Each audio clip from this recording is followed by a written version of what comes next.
right, guys, it's your girl, Miss Fab Financial, checking in for another special episode of Minding Your Biz. It's me by myself. I don't have my co-host, but I'll pull it in and do what I need to do for y'all. So this episode, we are talking about the FIFA World Cup in Jeopardy. Good old Donald Trump.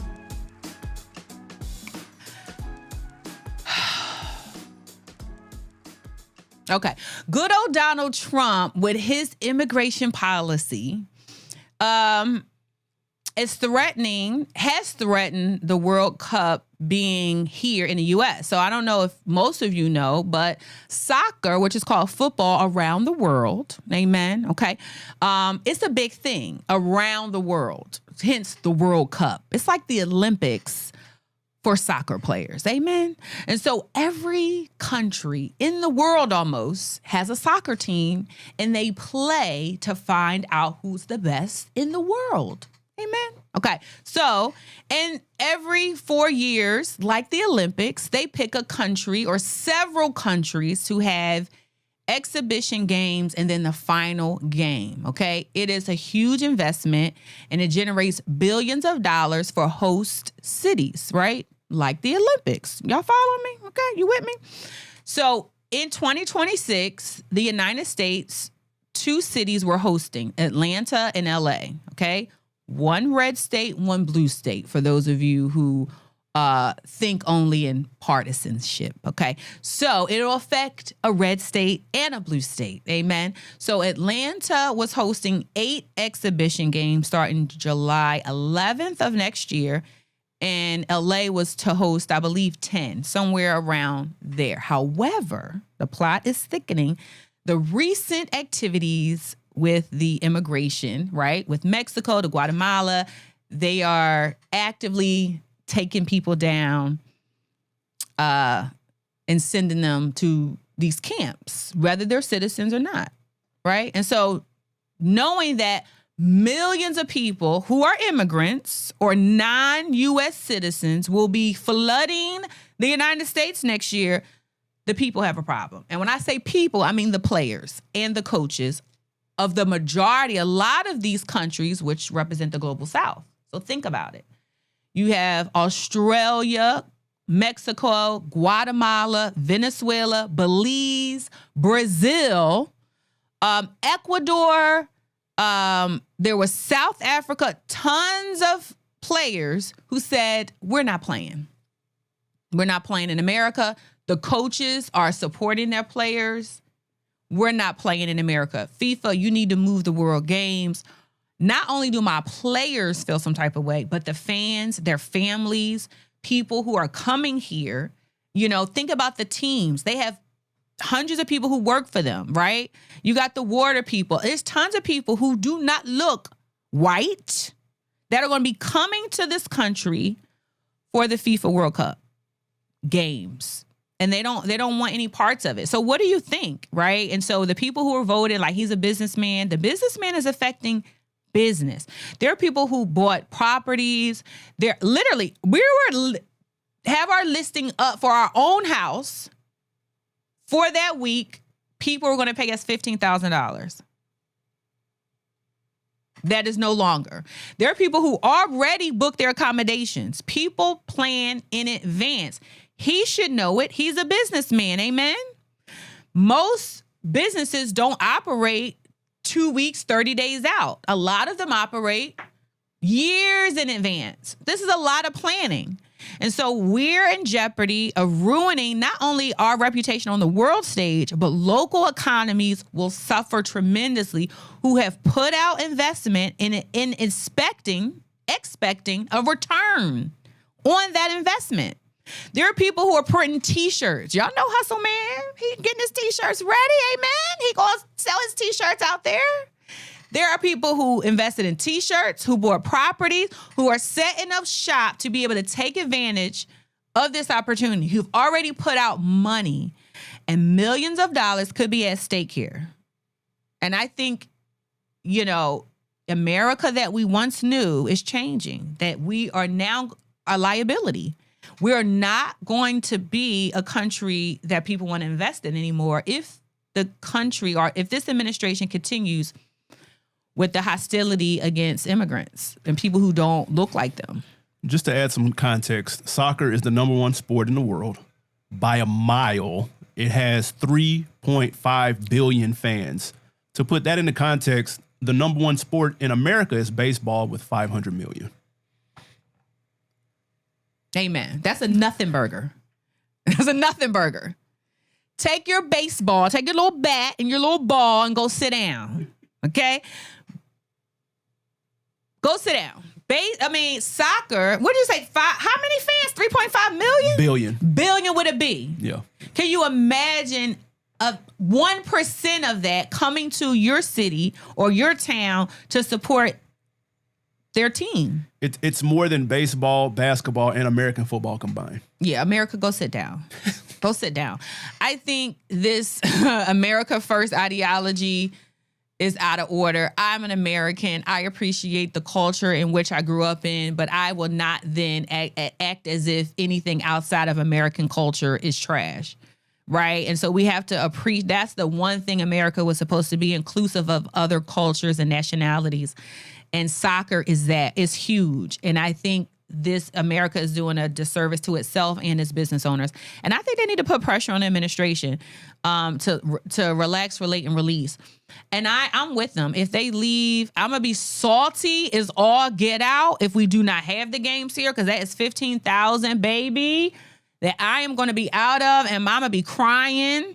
We had already planned, we're going to stay with my mother-in-law or my mom, or we was going to go somewhere. The kids would be out of school. We were looking for that $15,000 raise. You understand me? I will be salty as all get out. But I understand. You have to think about how much of an economic impact events like this have on the city. You see what happens when Beyonce comes to town. Amen. When Taylor Swift comes to town. Yes. It's a huge economic impact. It's a big boost. Multiply that times the #1 sport in the world. What do you think the odds are that it doesn't come? Do you think it actually won't happen though? Because it's a little late in the game. We less than a year out. Mexico said, I was trying to find the words in Spanish, but I couldn't. But Mexico said, "Como estás?" They said, "Come here, we got it." Tempest Fugit. I don't know. They said, "We got it. Host the games here. We're ready." So I think. I don't know. We're at such a different energy and vibe that if this was if it was 3 years ago, if it was 6 months ago, I would say the games are still happening.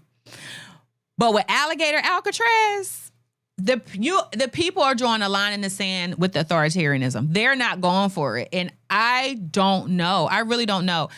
I would be so disappointed if it doesn't happen, but I understand. I couldn't imagine coming to a country where me as a soccer player could be detained and thrown in a detention center and no one is going to give two shits because my skin is brown and my last name is Vasquez, or I don't have an American passport or whatever that is. I'm not going to hold you. There's a 0% chance these games get canceled. You think zero? He's not going to let that happen because he doesn't want that stain on his jacket. I hope so, because I would like my house to be rented. Same. You do not want to be the president or the person whose administration caused the biggest sporting event in the world not to happen in your backyard because you missed out on tens of millions of dollars at minimum. People have bought commercial property in preparation for this. Absolutely. I mean, we did a whole episode on that. On Airbnbs and investing in LA and Long Beach, because that's where the games are going to be. And absolutely, that's what made me let me get my Airbnb host on. We're getting our home together, getting new carpet, changing it up, all the things. But it's 15 bands. Thank you. It's going to happen. What's going to happen? It's going to happen. Y'all let me know in the comments. Is it happening or is it not happening? What y'all think? Yep. And should it happen? Should the United States be made an example of? Right? Are we so arrogant to think that our shit don't stink? Okay. All right. So one quick fire and we're going to get out of here. We're going to go. Where's my camera? Okay, I'm right here. Okay. So the next thing, I don't know if y'all knew, but the African American, us, you and me, most of our viewers, you know, for my YHT people that support, and we appreciate you, amen. We appreciate you being allies to the cause. But we have decided to boycott Target. I don't know if you knew, but starting in February, a pastor, pretty well known, Jamal Bryant, was like, we're boycotting Target. They're divesting into DEI. We don't appreciate that. And so we've been boycotting. Very effective. Don't forget, we still boycotting, y'all. I know ain't nobody really talk about it, but we have not been in Target, okay? However, okay, now this is where the black people could be in talking about that proximity to whiteness and selloutism, if that's a word, selloutism. These people here, right? The National Black Convention or the National Baptist? Is it Baptist or Black? Somebody help me. The National Black Convention or Baptist Convention, during their convention, partnered with Target, who gave them a little check of $300,000 to support people going back into Target, right? They put out a press release that they're in a joint venture, or they are they understand Target and that they accept the $300,000 for turning their back on black people and black businesses. Really? $300,000? Do y'all not? So you don't value yourself. That's what that's saying. You don't value yourself. Target is a $1 billion company. Amen. 300,000 is like a drop in the bucket. You took $300,000 as if this is 1927. Like what are we doing here? 300,000, not even a mil? You can't even get a milli? You got either you a bad negotiator or you don't give two shits about yourself. You 300, that's how you feel about the black community? 300,000? So you believe that the sentiment will be different if the number was higher? Much higher. Okay. You would have to say, I'm going to invest $30 million. Target makes, I think it was almost like $14 million a day in the black community. 300? You gonna give us? That was like, nigga. I was like, we could wire that, man. Let's just bring it. I'ma Zell you. They was like, let me just Zell. What y'all niggas want? 300,000? Say it ain't so. These are the people y'all need to be up in arms about, not the people in Martha's Vineyard. These folks, these the sellouts right here. 300,000 could be life-changing for some organizations. I'm just saying. Yeah, you sell yourself short. Target? You're not thinking big enough. You're not thinking big enough. Think big, bitch. Fair think enough. big. What they say, think big. Y'all crazy. That was out of order. And the fact that this is why there is no consensus. You didn't even say, listen, Jamal, you could at least been holler at your boy. Listen, Target hit me up. They want to come to the convention. What you think, my guy? Y'all got to think smarter. Like, where's the strategy in this shit? Somebody call you and be like, we want to give you 300,000. Y'all was like, yes, sir, master. We going to take 300,000. Yes, sir. You didn't even strategize and say, listen, they called me. What you think I should do, my guy? Like, we got to be more strategic. What are y'all doing out here? You're embarrassing us. Period. They didn't do that in fear of the response being hang up the phone. So what? Let's talk about it. What you think we can extract? They're coming to the table. You come to the table. What can we do? Listen, I know you guys are under some pressure with the current administration to turn your back on black people, but our communities make you millions of dollars a day. How do you think that makes us look and feel?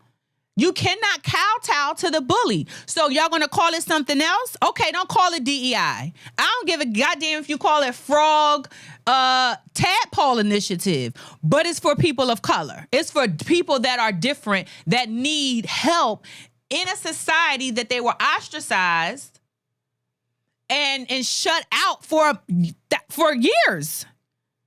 For years. Call it tadpole frog initiative. But you're going to do something. I think we need to have a conversation. Y'all, no.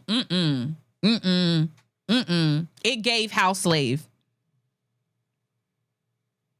Full stop. That's what it gave. And I'm disappointed that the black powers that be in those spaces did not strategically get together and think about a plan in a way that will work for everybody. I love Target. Okay. I would like to go back into a Target. But I'm okay for my people that I don't go into Target. I mean, I think we have a consumer problem anyway, but that's another conversation. I'm disappointed in the lack of strategy and communication. And I think the bigger picture is and we talked about it before, why don't we come together? Why don't we partner together? I fail to believe that if you would have reached out to Jamal Bryant, that he would have hung up on the phone on you and said, bitch, I feel in my heart, I don't know Jamal Bryant personally, but I feel he would have said, let's talk. How are we going to do this? They're calling you. How can we strategically extract more, help our community, something? What could we do? I think the fear would have been if they called Jamal Bryant that he would have advised them to hang up on Target. And that's what they were afraid to hear. I don't think he would have done that. And even if he said hang up on him, you could have said, Jamal, we need this money, my guy. Well, what could we do? Between me and you, this me bread right here could help. This organization, we suffering. So what could we do? Okay. Well, let's make them pay a little bit more, a lot more. Gotcha. Let's make them invest into we don't even have to disclose all of it because you want to save face because Donald Trump and his white supremacy people over there got y'all fearful for whatever reason. Okay, let's strategically think about this. How can we do this? Do you give us a check? Give $5 million to Spelman, $5 million to Morehouse. Where is this black convention? Do they have a headquarters? Okay, well, let's invest in the neighborhood and community. Let's do a rec center in, where's he at? Conyers? Where's Jamal's church? Invest in these communities. Make it make sense here. Y'all just sell yourselves out for $300. What? I can't believe it. Let us know down in the comments. I'm disappointed. Was 300,000 too low of a number? If you're gonna go out, let's start with the M's. So like it, love it, I hate it. But what would you do in that situation, right? Because that's right. If a Target or a large corporation comes to you and your organization and says, hey, for your support, I want to write you a check. An organization that's not in good graces with the community right now. Correct, right? Organization that's publicly turned their back on the community. What would you do? What is the price tag for that? What would you do? Let us know. All right, guys, we are out of here. That is our episode for Minding Your Biz, our special edition. Don't forget to like, share, subscribe. If you have business questions, business advice, I'm your girl, Miss Fat Financial, and Dr. Blackwell, which is here. We do business consultations.